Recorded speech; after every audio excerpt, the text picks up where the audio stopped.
Hi, hello mga kamaming gala!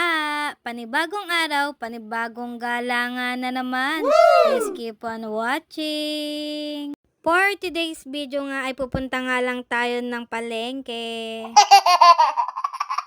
Makulimlim nga sa mga oras na ito kaya nilakad na nga lang namin ni Batang Gala papunta nga sa palengke. Pagdating nga namin sa palengke ay may nakita kaming nagbebenta nga ng fishball, kikiam at iba pa. Tinuturo nga ni Batang Gala ito nga naglalakad na may dalang balon. At dahil nga tinuturo ni Batang Gala yung may dalang balon ay hindi ko nga din siya nabilhan.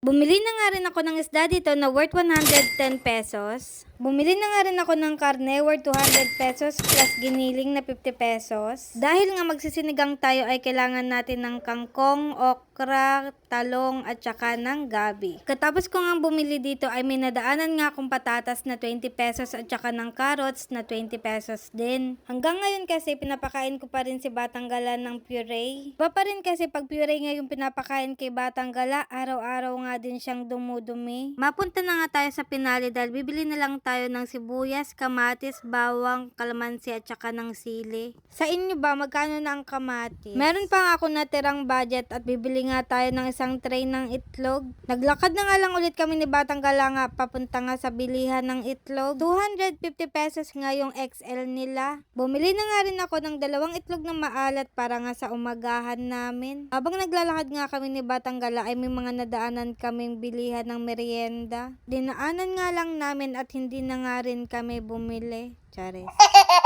Pagpasok nga ng February ay ang dami na nga nagbebenta ng mga teddy bear at ang bulaklak na hindi nalalanta. Shoutout sa mga magde-date dyan. Sabi nga ni John Lloyd, ingat! At hanggang dito na lang mga kamaming gala. Bye! Magluluto pa po ako.